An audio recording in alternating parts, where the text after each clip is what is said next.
Hello friend, welcome back to my channel. I hope you're doing well. It's Tim here, and in this video I'll be painting a nighttime landscape, and I wanted to share the process and then some thoughts about how to love your art again. So I kind of wanted this video to be like a fun and chill kind of painting session together.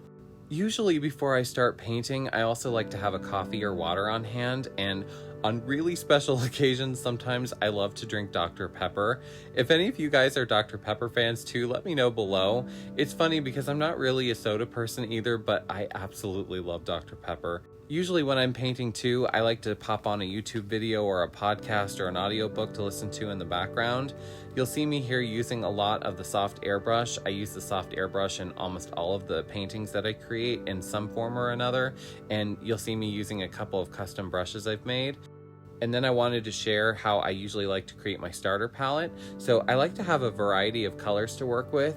Usually I like to have a medium and a dark tone of the same shade, and then use a white and black as a value control, just to start off with anyways. And this will give me a pretty decent selection of colors to refer back to when I'm painting. This way I don't have to keep using the color wheel as much, which is really useful for efficiency. The process I start with too is gonna look really crazy at first, but I promise there is a method to my madness. I like to lay down a bunch of colors to kind of visually map out where the light and the shadow is gonna live, and then kind of get an idea of what the overall painting is gonna end up looking like. And in this stage, it kind of ends up looking like a confetti cannon explosion too, which makes me really happy. And by the time I go to start blending them out, a lot of these colors are going to end up fading back down and kind of disappearing into each other when I go to blend them. So you'll see me adding them back in periodically in multiple different stages. And then you'll see me using a lot of different overlays and transparencies for depth. I absolutely love painting night scenes. They have so much more life and color than daytime scenes do, and these paintings are really special to me because they're the very first type of painting style that I started with when I began painting, and these paintings change so quickly, and sometimes what I think they're going to be completely changes by the end of the painting, and I think there's something so special about that. One of the biggest reasons that I love painting in this style is because these paintings for me have been a great example of ever-evolving change in my own artistry. They really allow me to be free because sometimes I tend to be very rigid and picky, and this kind of painting forces me to make decisions on the fly and to constantly be changing. Change is hard and change is uncomfortable, and it's this desire to stay in that safe comfort zone of what we know that really stops us from growing creatively.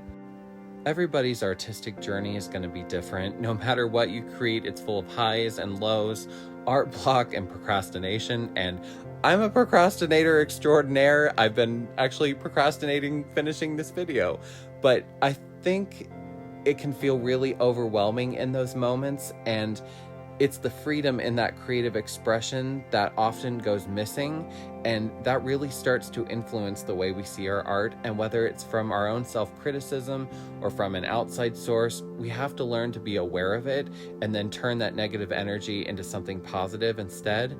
And sometimes good things can come out of those bad periods of time. It was actually in the middle of a really hard and stressful time that I even started painting at all, which has been life-changing for me, and it's what brought me here to YouTube.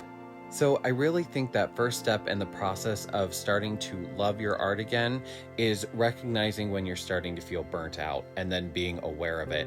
And if you're actively wanting to reconnect with your creative self, you really have to do a lot of introspection and really look at what you're doing in your everyday life and where your inspirations are coming from. And I think this may be a huge, maybe unexpected part of this. For all modern day artists and the dawn of the internet, having access to anything and everything you can think of at any moment can be a huge tool in finding inspiration and research for your work, but it can also be very harmful to your creativity.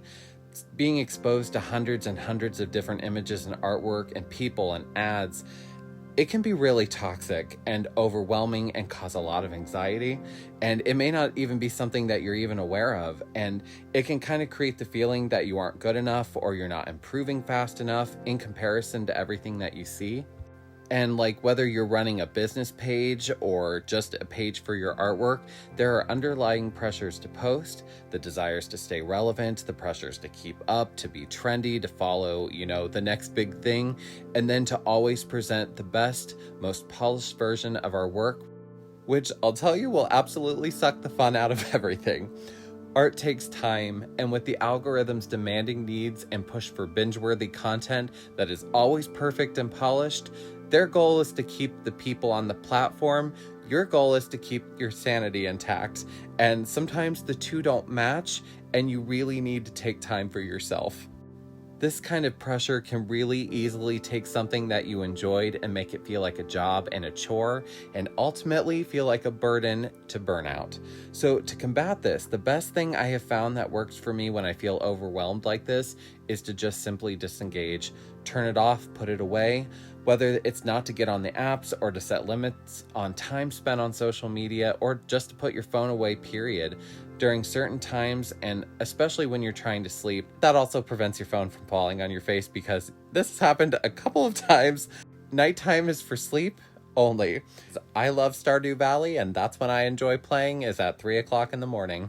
And it's funny because I spend all day tired and I'm like, I need to go to bed. And then at night, my brain is like, no, Tim, you need to do everything but sleep. So that's definitely been a difficult habit to unlearn, but probably one of the most important in self-care that you can do for yourself. This will really help to create boundaries. And the biggest and probably most important thing when you're feeling these pressures, sometimes the best way to strike creativity is not to be creative at all. Probably not what you were expecting me to say, right? I find when I'm no longer feeling engaged with a project, the best thing I can do for it is to put it away. Either that's put it away permanently, put it away for later, and do anything that's not related to it. Sometimes I will save it into the cloud and just completely remove it off my iPad, or I'll just completely repaint something that's not happening, because I've done that before. Sometimes things don't work, and sometimes you just need to redo it. It's just super easy to get stuck in that rut. So starting new hobbies or new art forms, playing games, actually sleeping at night, surprise, super important, learning a new skill with that one, or hanging out with friends and family can be a really great way to distract yourself from that monotony cycle. Sometimes you really need that little space that you're not giving yourself. The creative soul needs downtime, a time to find that solace in those quiet places. There's a phrase, to be an artist is to always be brokenhearted, and while that's not always true, I think there's something to be said that when we always have to show our best, it doesn't really allow time for growth or time to explore or to make mistakes. We're just expected to know, and that's not realistic. When we feel like we can't make those mistakes, I think it really creates a lot of frustration in that process. So by really limiting social media exposure and the internet and figuring out what things are stealing your precious time away from you is really going to be one of the biggest first steps in finding joy in your art again. It's going to be focusing on finding happiness in your everyday life through other interests and pursuing new goals and hobbies that are really going to help you reconnect with your creativity. So another thing that I think is really going to help invigorate your artwork, and this can be applicable to any medium, but for example, if you're a painter like me, is making drastic and complete changes to your brushes, your palette, and style. You don't always need a niche if you don't want one, and that's okay. It gets very boring painting the same thing over and over and over and over again. There are so many different types of creative avenues to explore, and when you limit yourself or only allow yourself to create in a certain way, you don't really get to see a whole world of possibilities that are waiting to be found. When I first started painting, I painted so many different landscapes and I kind of started getting tired of it. So I moved on to people and flowers and illustrating, and I found out that when I returned to painting landscapes, I forgot how much I loved and missed it. Now I can't picture not doing them, and I do so many different kinds of landscapes now that I wouldn't have even have tried or thought of had I not moved on to other things. So don't wait for that perfect moment. Make those moments perfect. Yes, that sounds like a Hallmark card, but sometimes you can't grow without a new set of skills, a new set of eyes, and sometimes creativity and growth needs a perspective change, and it's not one that's going to happen unless you actively encourage and make those changes. And I wanted to ask, if you're enjoying the video so far, I invite you to like, comment, and subscribe. It really helps my channel out. I'm having so much fun with this channel, and I can't wait to see where it goes in the future. But this brings me to one of the most, if not the most important thing I have learned about protecting yourself and your creativity. With hobbies. In particular, creative hobbies. If your main goal is making money, you're probably going to get really annoyed with it and burn out really quickly. And I hate saying that and bringing that into the discussion, but it feels like the giant elephant in the room everybody doesn't talk about.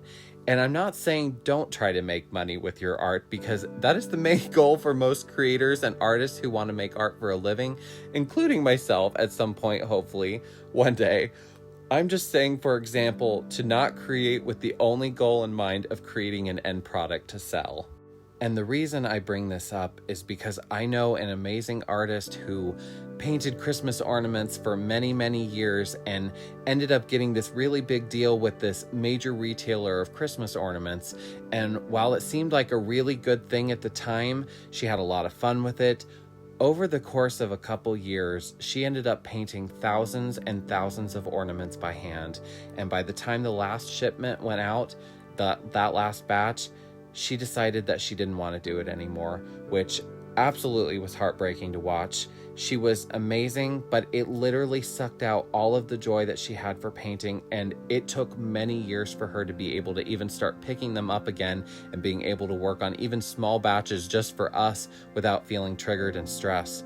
So no matter what you make, you have to be able to keep the joy in the process, and you have to be able to keep space from it as well, because it can take over your life really quickly.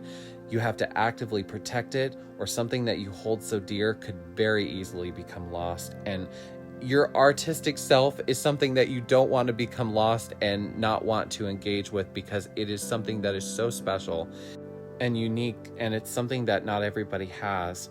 And this brings me to the last topic within our money discussion, which is how commissions can play a really huge part of the stress we feel when creating our art and when art is our job, and how it can really tax your creativity level. And regardless of how long you've been doing it for, you'll find out really quickly for a majority of artists, there are not a lot of commissions to go around to keep you busy and financially stable at all times of the year. And then being able to weed through the scams or finding the commissions that you are actually going to enjoy making then makes the pool of potential work even smaller. And like, I'm a landscape painter. Mostly this is just what I enjoy doing. I illustrate sometimes, and I paint flowers and people from time to time for my own enjoyment, but I really have to be in the right mood for it, because most of the time it's unexpected and organic, and I just do it because that's what I wanted to do in that moment. And I really think that's the key to enjoying our work and staying creative. Lightning strikes and we have to take advantage of it.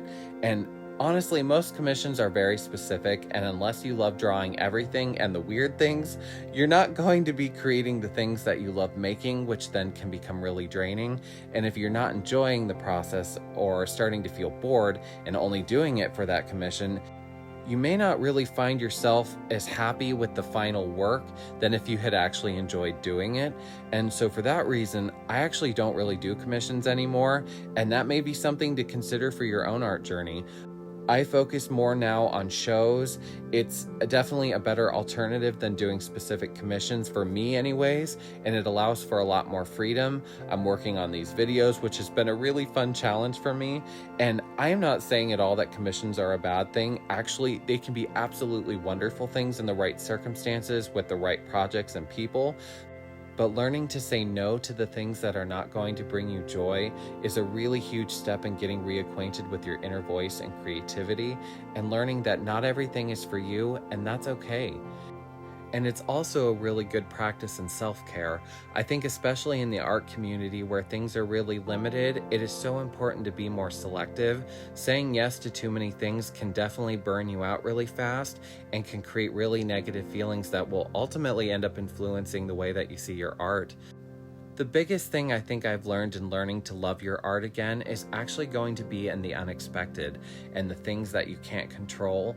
Like, for me, making videos has always been really tedious. I have always felt a bit of imposter syndrome when creating, and with the popularity of short-form video taking off in the last couple of years, it has been really easy to become annoyed with the sheer amount of work and the posting, and for a long time, I really struggled with it because I'm not a video maker, I'm a painter, and Even when you feel like you've done a great video, these great videos get lost in a sea of thousands. So I kind of felt like I was just throwing things into the void, and I didn't find creating short videos to be very fun. But when I started creating longer videos, I actually surprised myself a lot. I started to find small joys in it, and it has challenged me in a way that I didn't even know that I needed. And finding completely different ways to use my voice that I didn't even know that I could. I know that regardless of whether I'm posting this or not, I will still be creating. So with that, I thought it might be fun and thoughtful to share some of the knowledge and things that I've learned and enjoy. And while I didn't enjoy doing the short form videos, you just need to find what works for you. And when I started doing longer videos, my attitude on it completely changed, and a whole new art form opened up that I never would have thought I would even have liked if I hadn't have started it. So I highly recommend to try all of the things that you're interested in, and while some things you try may not be your thing, it could lead you to a spark to reignite your creativity and find love in your artwork, and even find a new art form that you didn't even think was there. So by setting boundaries for those stressors, shaking things up and trying new things, and as far as the money goes, there may never be a pot of gold at the end of that rainbow, but until that day we find it, I want to have a lot of fun painting those rainbows. Finding joy in our artwork again is a process of embracing those imperfections, setting boundaries, and finding all of the things that we do like and all of the things that we don't. Thank you guys so much for watching. I hope you enjoyed this video and maybe presented you with a different or unexpected thought on this subject. Let me know below if there's anything that you would like to see me do or to talk about, and as always, if you like this video and want to see more content like this, please like, comment, and subscribe, and I'll see you in the next video, friend. Happy painting!